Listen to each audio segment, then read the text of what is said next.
Hi guys, I hope you're all doing well wherever you are and whatever time it is where you are. I hope you're having a fantastic day and that you're well.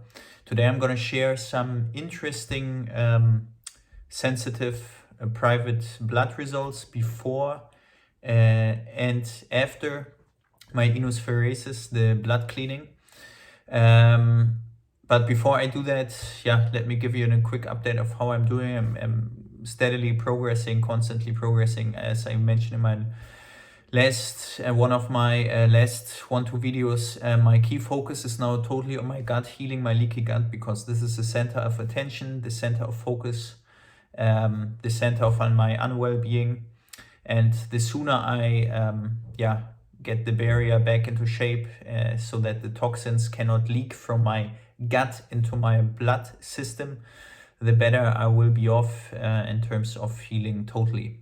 So supplementing a variety, which I could also share in one of my next videos here. I'm just thinking about loudly, but I'm doing way better. I have less heart pain, and I am working out steadily every day, like up to 45 minutes, but slow. I mean, workout in my terms is like combination of own body weight, push-ups, holding myself on the wall, stretching, yoga, Pilates, these kind of things, ab workout, just basically getting the system up, running, producing, and strengthening myself. So but so far so good. That's just to me. But let's jump into the blood results. Important to notice though is that the blood results, the left side shows you the before values, which you can also see on the screen now, but these values were taken before I did the first inuspheresis, the blood clotting, and the results on the right after. These are the results 3 days after I have conducted my second inuspheresis. So let's jump into it. This is some very specific data, and private, of course, from myself. So here on the left side, you can see actually the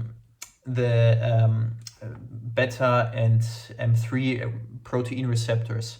These are some protein receptors basically responsible for muscle tension, for glucose free setting, and how intense or well your muscle can flex or relax and so on. Then you also have some interleukin 8 here. This is basically an inflammation marker related to the blood, and how in the blood and in the tissue, how inflamed. It's basically a measure of to see how inflamed some parts of your body, blood and tissue are. And as you can see, these all were crazily inflamed on the left side. So talking about more than a double or even triple or quadruple the times what the measurement thresholds or the reference thresholds is meant to be. And you see afterwards on the right side, the beta receptors went down. Well, they didn't test again all, but you see the beta receptor 1 went down from 28.4 to 12.4. The beta 2 receptor improved, but is still not ideal. You see I went from 34.7 to 27.4 when the reference threshold is 8, so still not ideal. However, you can see that the interleukin 8 went down from 26.8 to just 10.4. So I'm back into the barrier, into where it should be. So this is fine. Interestingly though is, let's jump to the next page so that you can see. Well, afterwards here, my beta vitamin B2 is now negative, but I will fill you in on that in a second. As you can see here also on the left side, my coenzyme Q10 was negative. I have to say this has been crazy negative for the last 6 months. So when I made the test in January, it was even minus. So you see the reference threshold here is 1.7. And back in January, I had like minus 0.4 or something. I don't know even how this is possible.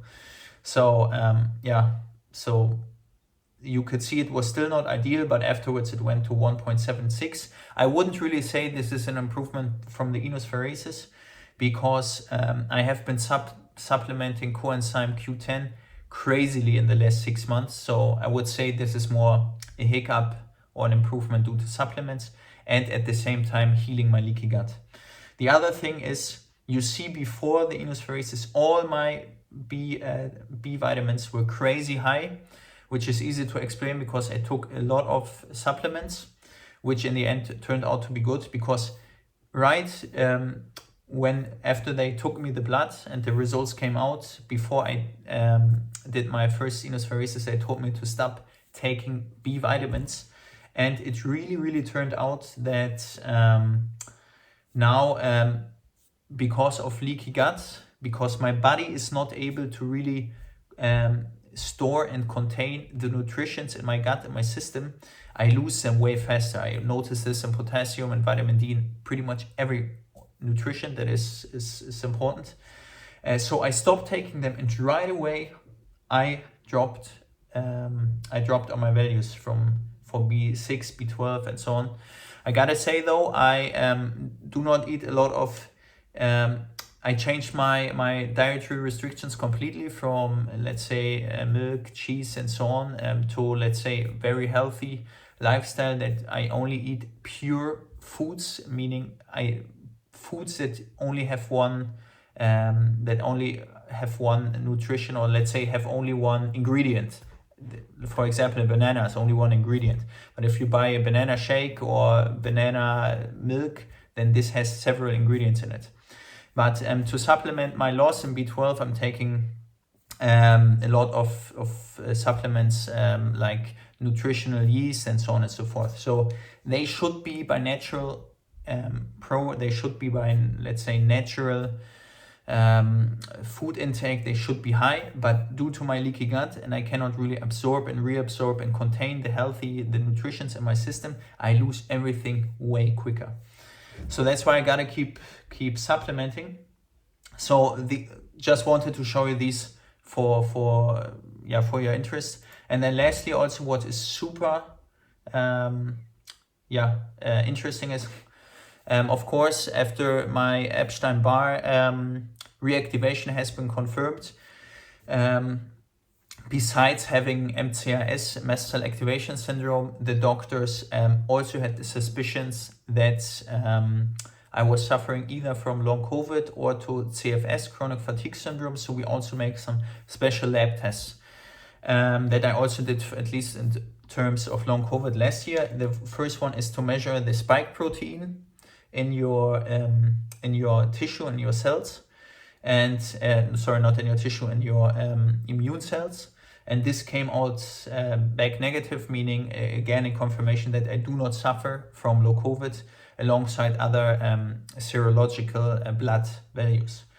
And the other one, in terms of CFS, chronic fatigue syndrome suspicion, is the ATP intracellular level. ATP stands for, let me see, this is, it stands for adenosine tryptophosphate concentration, and this is basically a value to measure the well-being of your mitochondria, your let's say your power fields in your system, the mitochondria, if they are sufficient and if they are well enough in order to transfer energy on an intracellular level, so you can lift your arms, do any movement, think, and so on, without, let's say, being in physical exhaustion afterwards. So if this is within or above the certain threshold, as you can see here, it was in my case, the threshold is that you have to be higher than at least 2.5. My value came out back positive, more than 3. So what the doctors kind of confirmed to me is like 99.9% that I do not suffer of chronic fatigue syndrome, which makes sense because I can pretty much do my daily life, workout and so on, and I sleep. I'm normally tired like I used to before. Lastly, another thing that's quite shocking is And that again speaks again for leaky gut, besides the obvious positive stool sample confirmation, is it's crazy the amount of omega-3 fatty acids I have been supplementing. Really, literally the last 6 months I have been eating them like Smarties on a daily basis. And I'm just above, slightly above the threshold. So I don't even know how bad I must have been, or how bad I would be if I didn't supplement in the last 6 months, because my gut and my body seems to be leaking tons of it. So, and especially omega-3, or in general, any omega acids that you consume, they take time really to be absorbed by the body, to really make a difference seen in your blood. And for me, this is a shocking result, because really I'm over supplementing this and I'm just above the line. So this is it. I hope this can give you a good overview and can be of any help. As you can see here also from the blood results, I've also tons of other specific values that are that you can I have, sorry for this small interruption, I've pretty much tons of other blood values, like 200 or so on, but they are not really particularly interesting for me. They didn't fall out of line before I did all the inuspheresis. And these are, let's say, the more common one, mainly focusing on the blocked protein receptors before that have improved. But you see also, this is not the one size fits it all solution, this blood clotting or blood cleaning solution. This is just one of the tools amongst many toolboxes that you can use. It's quite expensive, as I've said before, but it did improve me, because it gave it by freeing myself from the receptors and maybe other things that I didn't test in the blood, and just feeling better, being able to sleep better, I could bring and lift up my health system to the next stage. So I'm able to heal faster in terms of better sleep, parallel intake of supplements, healthy food, trying to rest a lot, doing workouts, and so on. So this kind of helped me accelerate towards getting out of this devil's circle. I'm not saying that without this I wouldn't be getting out of it. It's just, let's say it's a shortcut. So that's all already from me. I hope you are having a fantastic day, and see you next time. Bye bye.